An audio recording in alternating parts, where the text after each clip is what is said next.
Magandang araw mga kaibigan. Bigyan natin ngayon ng opinion reaction itong latest post ni Attorney Rowena Guanzon 52 minutes ago. Simple lang, sabi niya, how about that? Paano na yan? Ipinakita niya yung pirma ng mga kongresista, yung initial 215 ang pumirma. Later on nadagdagan. May hinabol. How about that? Kumusta na? Ano na? Wala lang? Quits na lang yung mga pumirma? Ngayon, na-declare na unconstitutional ang pinirmahan nila? So, ano sa tingin nyo? Wala na lang? Wala na bang, anong tawag doon? Hindi ba sila sisingilin? Saan na yung accountability?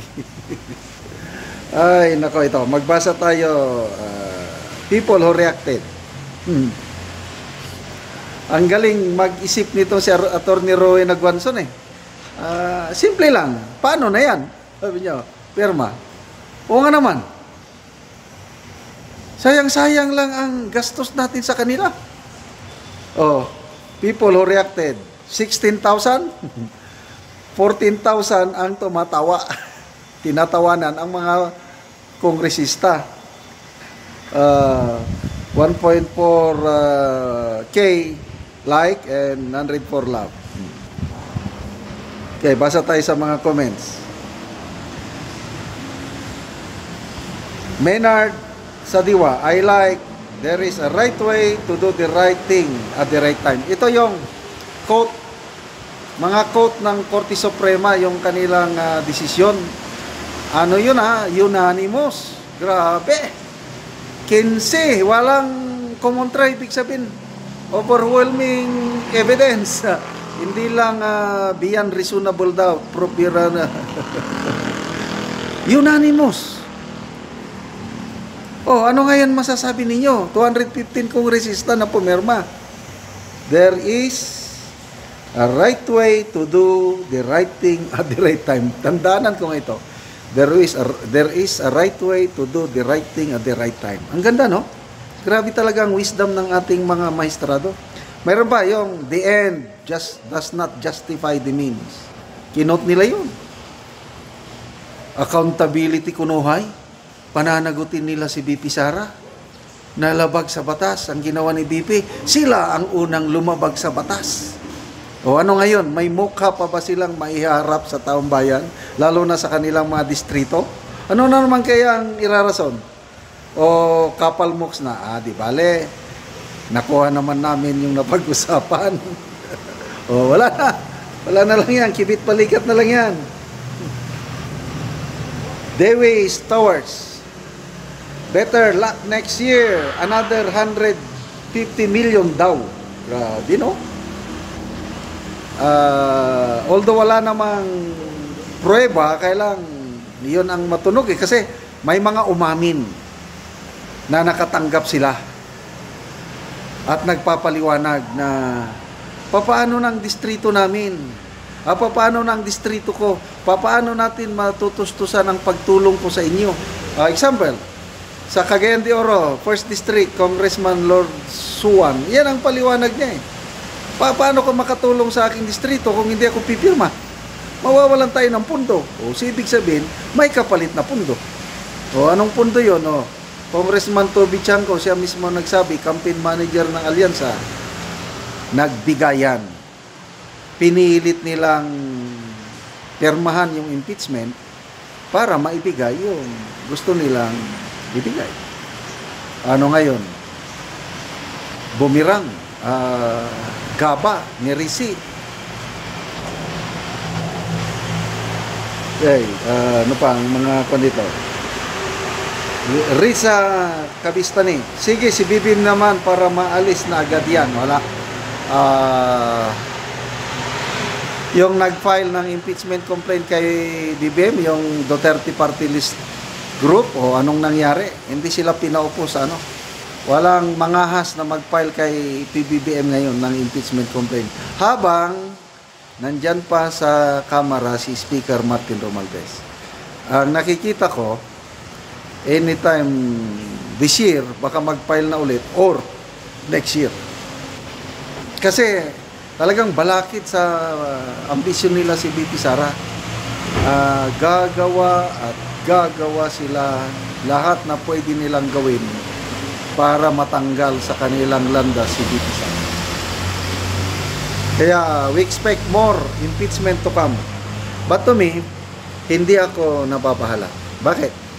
Nandiyan naman yung 13 senators. Pinakamababa yung 13 na mag-a-acquit kay BP Sara. Kaya kahit magtambli-tambling pa itong mga kongresistang ito, yung mga Serdanya, Shell Jokno, Laila de Lima, Hontiveros, Trillanes, kahit magluhod pa sila, kahit anong gawin, they can file any day, any year they want. Hindi lulusot sa Senado kasi nga naka-embedded na ang Duterte Block plus other. Malapit ng 2028. Frontrunner si BP Sara. Sino sa mga re-electionist na senators na babanggain mo yung popular na kandidato? Ni impeachment case na isasampa, nakikita ko hindi magsisilbi. Kaya luhaan, wala nang iba. May isa na lang akong nakikita na malaking balakid sa candidacy ni BP Sara sa 2028. Ang foreign power, hindi ko muna lang babanggitin. Ang foreign power na takot na may isang Duterte na naman nababalik sa Malacanang. Yan ang number 1 kalaban. Kailang tayo namang taong bayan, hindi nila kaya kahit anong pa yung foreign power na yan. Basta magkaisa tayo mga Pilipino, yung nagmamahal sa ating bayan, yung nakakakita sa real leadership ng mga Duterte, walang magagawa yung foreign power na yan. Hanggang lang sila, try and try until they succeed, but mananaig talagang katotohanan, mananaig ang pagmamahal sa bayan, babalik ang isang Duterte sa Malacanang. Okay, so sana makarinig tayo ng sagot sa mga pumirma, ano ang masasabi nila. Salamat Attorney Rowena Guanzon sa pag-call out sa 215 na pumirma. Okay mga kaibigan, salamat sa inyong pagsubaybay sa ating channel. Nakakatulong kayo ng malaki sa tribong Talandig ng Bukidnon dahil ang sweldo natin sa channel na ito, pang tulong natin sa tribo, namimigay tayo ngayon ng mga libreng yero at pako para makapagpatay naman ng mas maayos na tahanan itong tribong Talandig. Panoorin nyo ang video na ito. Tango na gyud ni Kuya ang iyang atop nga trapal lang. Tagaan na siya og yero.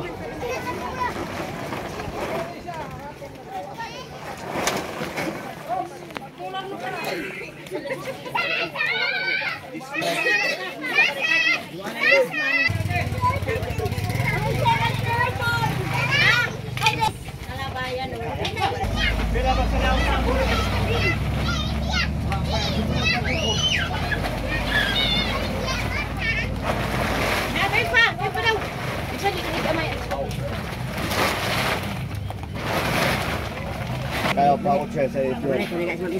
Teka guys.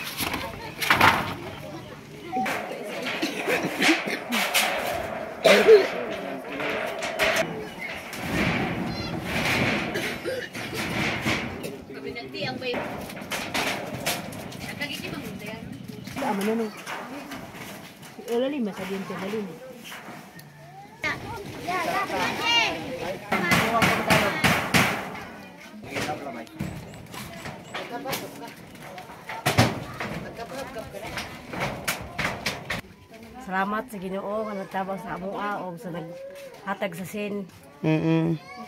Kung para ang among atop, di gid siya magbugay. Dili naman siya madaot. Oo. Napila na day kabulan ang inyong atop nga trapal lang.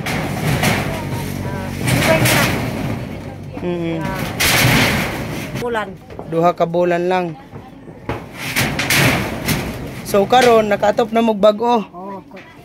Di kayo mong pasalamat nga Nakaatop namin yung kuan sin.